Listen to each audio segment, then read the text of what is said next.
Hi Mrs. Henderson, I'm Osha and I'm a student nurse. I'll be doing your health assessment today. Is that okay with you? Yeah, that's fine. You can call me Helen if you like. Sure, take a seat. Thank you. Today. Good, thanks. Would you like a drink of water? Yes please. Sure. So do you give me consent to write some notes during your health assessment? It will all be confidential. Yes, yeah, that's fine. Sure, thank you. So what is your full name? Helen Henderson, And your date of birth? 24th of the 5th, 1976. And what is your current address? 48 Villa Home Drive, Southwood. And a contact number? Yeah, 0424 947 612. Do you have any allergies? No, I don't. What can I do for you today, Helen? So I'm here today because I'm just constantly feeling fatigued and I want to know what I can do to improve my health and what I can do to stop myself from feeling tired all the time. Okay, sure. Tell me a little bit about your diet. Well, I must admit that my eating habits are not the best. My wife and I really live a stressful life, so between work and life in general, I find it hard to make time to cook meals, so we often get takeaway. I usually get it on my way home for Janine and I from work, so yeah. But in saying that, I do try to get the healthiest option most of the time. Well, good.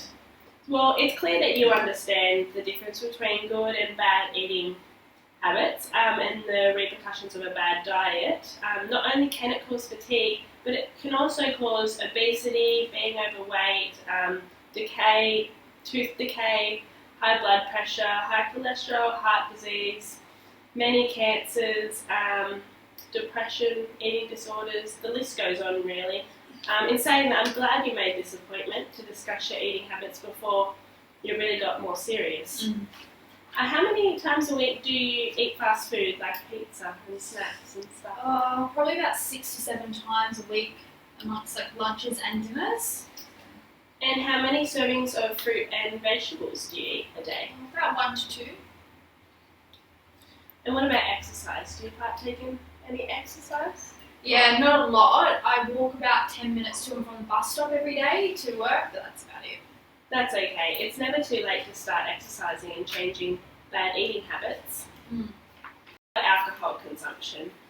Well, I don't really drink much during the week, but sometimes on the weekend I do tend to have 2 to 3 glasses of wine or champagne or something. That's fine. There's nothing wrong with a few beverages on the weekend, and you're not drinking to excess, so there's no problem with that. I also enjoy a few wines on the weekend. How much sleep do you get at night? About 5 to 6 hours. Recommended hours for sleep in adults is 7 to 9, so if you can try and get that, that might help improve your fatigue. Yeah, I wanted to ask about Let me just have a look over your vitals and we'll go from there. Yeah. Are they all within normal range? Let me have a look.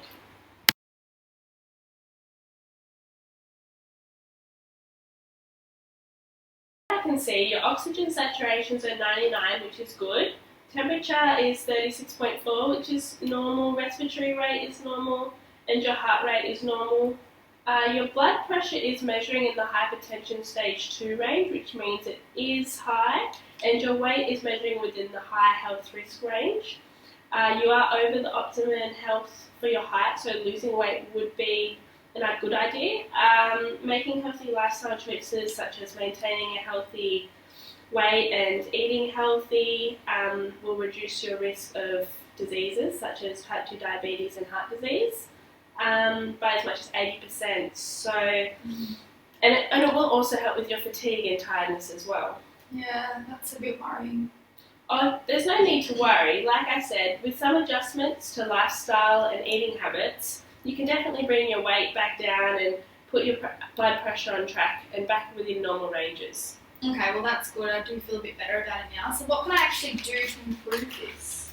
The general rule is to aim for 2 serves of fruit and 5 serves of vegetables each day, and to only occasionally eat sugary and fatty and salty food, and then only in small amounts, and to choose water over sugary drinks. Here is a copy of the healthy eating pyramid. It shows you how much of each food group is recommended for good health.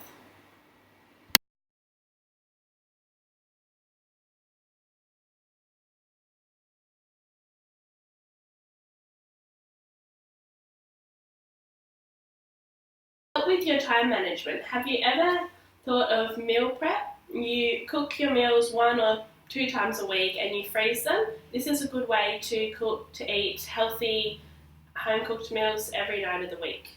Yeah, no, I haven't really thought of that, but I really like that idea. I definitely could manage that and it'd give me and Janine more time after work to do things that we enjoy. And it sounds like that would definitely be a cheaper option than getting takeout every night, because it gets really expensive. Yeah. It's also important to keep up your fluid intake. You should be drinking about 8 to 11 glasses of water each day. That's 2.7 litres. I will recommend you to a nutritionist. He's an expert in the field of food and nutrition, and he'll be able to advise you on what to eat in order to lead a healthy lifestyle and achieve less fatigue. He will be able to go in more depth with your exact body percentages, if that's something that you're interested in. Yeah, very much so. Yeah. Now, let us discuss your exercise. So, you walk to and from the bus station every day? Yeah, that's about all the exercise I get. So. As a general goal, you should be aiming for at least 30 minutes of moderate physical activity every day. These days, people are finding it harder and harder to fit in their daily recommended exercise because people have got busy schedules. What time do you think you could free up to fit in some exercises in your lifestyle? Well, I do get an hour-long break at work for my lunch, so I normally just take 15 minutes and head straight back to my desk because it's just too long. So. Do you think you would be able to utilise the full hour and maybe go for a 30-minute walk or run in your lunch break, then eat and then freshen up and make your way back to your desk? Exercising during work breaks is becoming more and more popular these days, and many companies actually encourage it.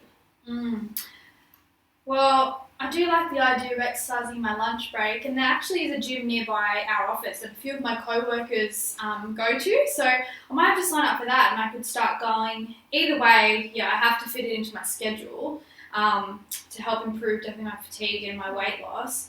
So yeah, me and Janine, we do actually like to get out of the city quite a lot, go to the country. So maybe we could use that as an opportunity to go hiking, bike riding, walking, things like that. What a great idea. You're already making better lifestyle choices. And I'll book you in to get your bloods done. That way we can test your iron and your B12 levels.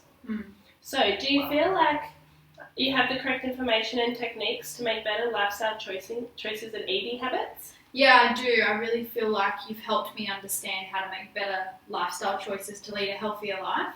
And hopefully you can implement these in your day-to-day life.